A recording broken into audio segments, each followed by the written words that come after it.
हम पिछले क्लास में क्लास 7 के मैथ का क्या किए थे, 1.1 का हम क्वेश्चन नंबर 9 तक अच्छे से बना चुके हैं। अब इससे आगे हम चलेंगे क्वेश्चन नंबर 10 की ओर। देखिए क्वेश्चन कहता है कि निम्नलिखित को घटाइए, यानी जो पहला संख्या दिया गया है -15 में से -5 को घटाना है। तो यहाँ पर क्या लिखेंगे, -15 और घटाने के लिए बोलता है तो माइनस का चिन्ह देंगे। कितना को घटाना है, -5 को। ये कष्ट लगा दिए क्योंकि ये माइनस में था, समझ में आ गया। देखिए -15 है तो -15 देंगे, माइनस को और प्लस को गुना करते थे कितना प्लस आ जाता है, और 5 है तो 5 देंगे। 5 प्लस में है और 15 को कर्जा में है, तो अगर प्लस वाला दे देगा तब फिर भी क्या कर्जा में रहेगा, 10 कर्जा में ही रहेगा। यही क्या हो गया, हमारा आंसर हो गया। नेक्स्ट क्वेश्चन देखिए बी नंबर में है, कहता है कि 25 में से -75 को घटाने के लिए बोलता है। तो यहाँ पर क्या लिखेंगे, 25 में से कितना -75 को घटाने के लिए बोलता है, तो -75 लिखेंगे। यहाँ पर कितना हो जाएगा 25, अब माइनस को माइनस से गुना करेंगे तो प्लस, 75 है तो 75। अब देखिए 25 में 75 जोड़ देते कितना 100। यही क्या हो गया, हमारा आंसर हो गया। क्या हो गया, आंसर हो गया। नेक्स्ट क्वेश्चन है, कहता है कि -8 में से -16 को घटाए। तो -8 में से किसको घटाना है, -16 को घटाना है। तो लिखेंगे -16, क्या करेंगे -8, माइनस को माइनस से गुना करते तो प्लस, और 16 है तो 16 रुपया हमारे पास है, प्लस में है तो हमारे पास है, और 8 रुपया माइनस में यानी कर्ज में है, तो कितना हो जाएगा, प्लस में 8 हो जाएगा। यही क्या हो गया, हमारा आंसर हो गया।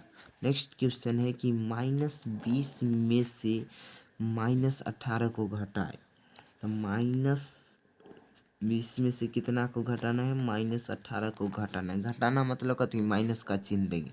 अब देखिए -20 है तो -20 देंगे, प्लस माइनस को माइनस से गुना करते तो प्लस, और 18 है तो 18 रुपया हमारे पास है, और माइनस में 20 यानी 20 रुपया हम कर्जे में है, तो ये 18 रुपया दे देंगे। फिर भी अभी हम 2 रुपया कर्ज में रहेंगे, समझ में आ गया। यही क्या हो गया, हमारा आंसर हो गया।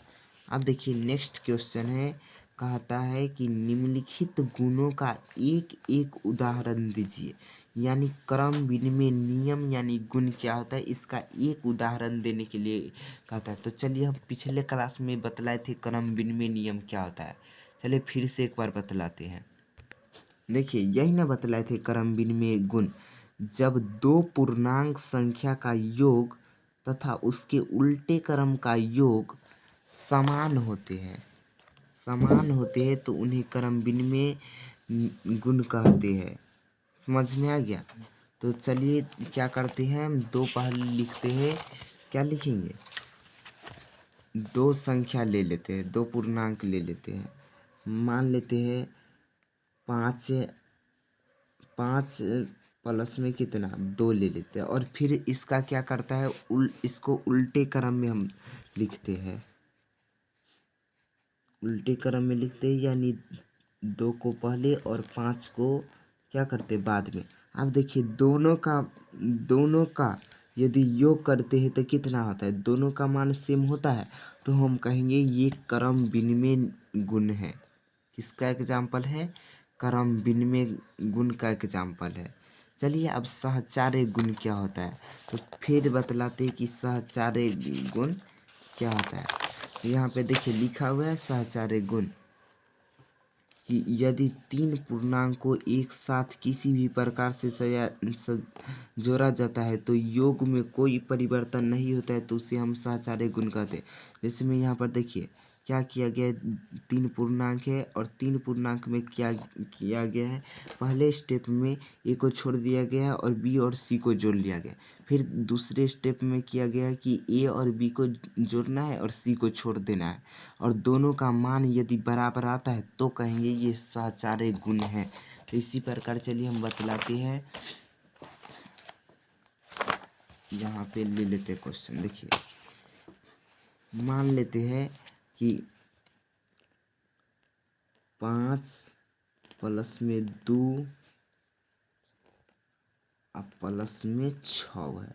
तो हम क्या करते, ये दोनों को एक साथ जोड़ लेते हैं और फिर बराबर में क्या करते हैं, 5 प्लस में 2 को एक साथ कर लेते हैं और बाद में 6 को जोड़ते हैं। देखिए जोड़ने के बाद हमारे पास सेम ही आएगा, 5 है तो 5, प्लस है तो प्लस, ये 7 2 और 6 को जोड़ते तो 8, जोड़ने के बाद 8 में 5 जोड़ते थे कितना, 13।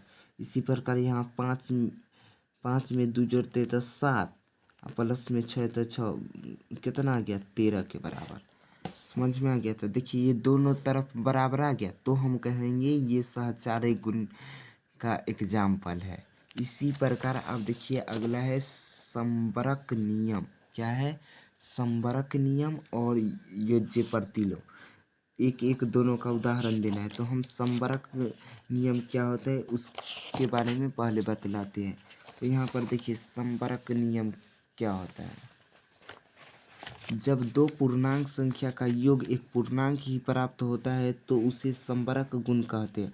जब दो पूर्णांक को जोड़ेंगे और जोड़ने के बाद जब दो पूर्ण संख्या या पूर्णांक संख्या को जोड़ेंगे, पूर्ण संख्या को जोड़ते हैं तो पूर्ण संख्या ही प्राप्त होता है और पूर्णांक संख्या को जोड़ते हैं तो पूर्णांक संख्या ही प्राप्त होता है। तो उसको कहेंगे संबरक गुण, यानी योग का संबरक गुण। तो यहाँ पर चलिए इसका एग्जाम्पल क्या होगा, अभी ये ना बतलाए हैं। देखिए जब दो को पूर्णांक को जोड़ेंगे और फिर पूर्णांक ही प्राप्त होगा। जैसे में मान लो लेते 5 और प्लस में 2 को जोड़ते हैं तो ये दोनों एक पूर्णांक संख्या है और जोड़ने के बाद भी ये क्या हुआ, प्राप्त पूर्णांक ही प्राप्त हुआ। तो इसको बोलेंगे संबरक नियम। या मान लेते हैं 7 है और 7 में -7 जोड़े तो भी 0 आ गया। तो देखिए -7 प्लस 7 भी एक पूर्णांक है, -7 भी एक पूर्णांक है। समझ में आ गया? और 0 भी एक पूर्णांक है। तो ये किस नियम का पालन करता है, संबरक नियम का। इसका संबरक नियम का। अब देखिए कहता है एक योज्य तत्समक का एग्जाम्पल देने के लिए। तो योज्य तत्समक क्या होता है, पिछले क्लास में हम बतलाए हैं कि योज्य तत्समक क्या होता है। तो यहाँ पर देखिए योज्य प्रतिलोम योगात्मक प्रतिलोम कहे या योज्य प्रतिलोम कहे। तो किसी पूर्णांक के विपरीत चिन्ह, किसी भी पूर्णांक के विपरीत चिन्ह के पूर्णांक को उसका योज्य प्रतिलोम कहते हैं। जैसे में 5 का योज्य प्रतिलोम क्या होगा, -5 होगा। तो इसका एग्जाम्पल क्या होगा कि कोई भी पूर्णांक रहेगा उसके विपरीत चिन्ह लगा करके लिखेंगे तो इसको कहेंगे कथी, योज्य प्रतिलोम। जैसे में 8 का योज्य प्रतिलोम क्या होगा, 8 का योज्य प्रतिलोम +8 होगा। समझ में आ गया? अगर 2 का योज्य प्रतिलोम पूछेगा, 2 का योज्य प्रतिलोम, तो इसमें क्या करेंगे, पूर्णांक में यानी चिन्ह चेंज कर देंगे। तो यहाँ पर क्या हो जाएगा, -2। यही क्या हो गया, हमारा आंसर हो गया। अब आगे देखिए क्वेश्चन कहता है S 12 नंबर